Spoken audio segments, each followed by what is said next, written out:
Assalamualaikum warahmatullahi wabarakatuh. Nama saya Nimatul Anifa, NIM T20191157. Saya dari Prodi Pendidikan Agama Islam, Fakultas Tarbiyah dan Ilmu Keguruan, Institut Agama Islam Negeri Jember. Pada pembelajaran kali ini, kita akan membahas mengenai surat Al-Bayyinah. Kompetensi inti 1. Memahami pengetahuan faktual dan konseptual dengan cara mengamati, menanya, dan mencoba berdasarkan rasa ingin tahu tentang dirinya, makhluk ciptaan Tuhan dan kegiatannya, dan benda-benda yang dijumpainya di rumah, di sekolah, dan tempat bermain. Kompetensi dasar: memahami arti dan isi kandungan surat Al-Bayyinah. Tujuan pembelajaran: 1. Mampu melafadzkan dan membaca surat Al-Bayyinah. 2. Mampu mendefinisikan surat Al-Bayyinah termasuk firman Allah Subhanahu wa taala. 3. Mampu menerjemahkan surat Al-Bayyinah. 4. Mampu menghafalkan surat Al-Bayyinah. 5. Mampu menjelaskan isi kandungan surat Al-Bayyinah. 6. Mampu menulis ayat-ayat surat Al-Bayyinah. Bismillahirrahmanirrahim. Lam yakunil ladzina kafaru min ahlil kitabi wal musyrikina munfakkina hatta ta'tiyahumul bayyinah. Rasulun minallahi yatlu suhufan mutahharah fiha kutubun qayyimah wa ma tafarraqal ladzina utul kitaba illa min ba'di ma ja'atuhumul bayyinah wa ma umiru illa liya'budullaha mukhlishina lahud-din hunafa wa yuqimus salata wa yu'tuz zakata wa dzalika dinul qayyimah. Innal ladzina kafaru min ahlil kitabi wal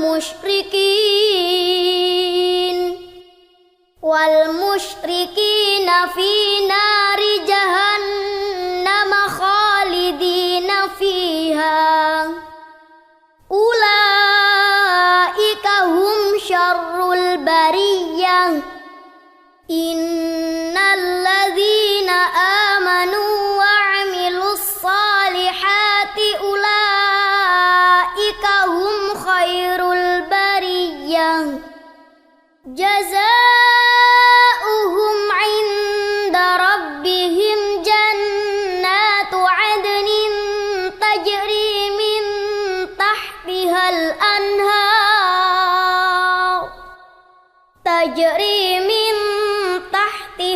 anharu khalidina fiha abada. Radiyallahu anhum wa radu an. Dzalika liman khasyiya rabbah. Terjemah surat Al-Bayyinah. 1. Orang-orang kafir, yakni ahli kitab dan orang-orang musyrik, tidak akan meninggalkan agamanya sebelum datang kepada mereka bukti yang nyata. 2. Seorang rasul dari Allah yang membacakan lembaran-lembaran yang disucikan.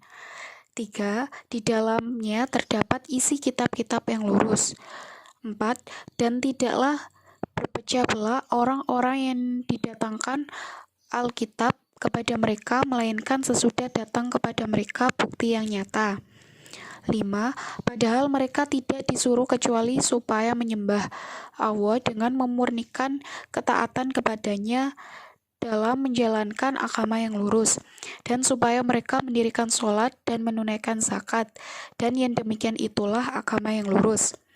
6. Sesungguhnya orang-orang yang kafir, yakni ahli kitab dan orang-orang yang musyrik, akan masuk ke neraka jahanam. Mereka kekal di dalamnya. Mereka itu adalah seburuk-buruk makhluk. 7. Sesungguhnya orang-orang yang beriman dan mengerjakan amal soleh, mereka itu adalah sebaik-baik makhluk. 8. Balasan mereka di sisi Tuhan mereka ialah surga Aden yang mengalir di bawahnya sungai-sungai. Mereka kekal di dalamnya selama-lamanya. Allah ridho terhadap mereka dan mereka pun ridho kepadanya. Yang demikian itu adalah balasan bagi orang yang takut kepada Tuhannya. Berikut terjemahan surat Al-Bayyinah.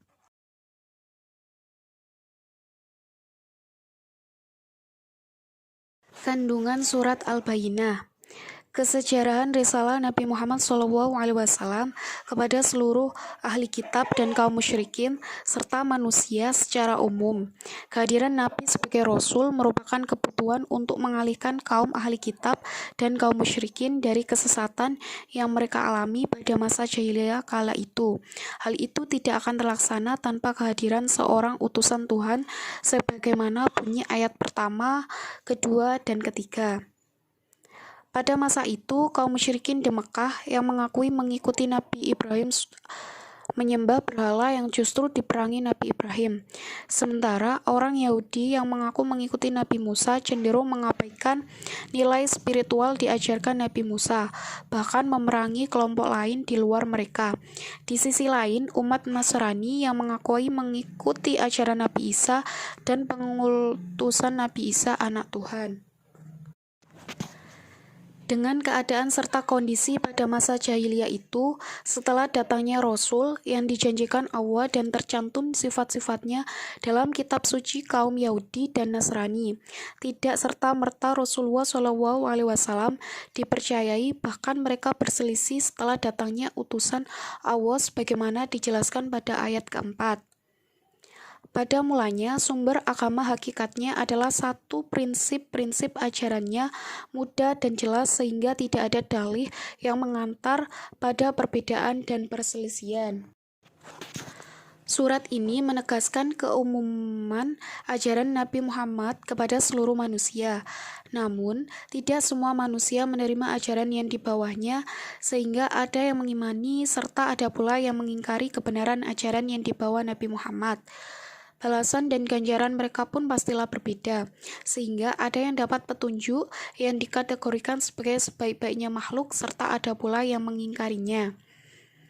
Ajaran yang dibawa Nabi Muhammad SAW, yakni agama Islam, menegaskan bahwa ajarannya bermanfaat bagi manusia, baik yang berkaitan dengan akidah maupun amal perbuatan. Di dalam risalah yang dibawanya, yakni Al-Quran pula, terdapat petunjuk serta prinsip-prinsip kedamaian, karena sejatinya Islam adalah rahmatan lil alamin.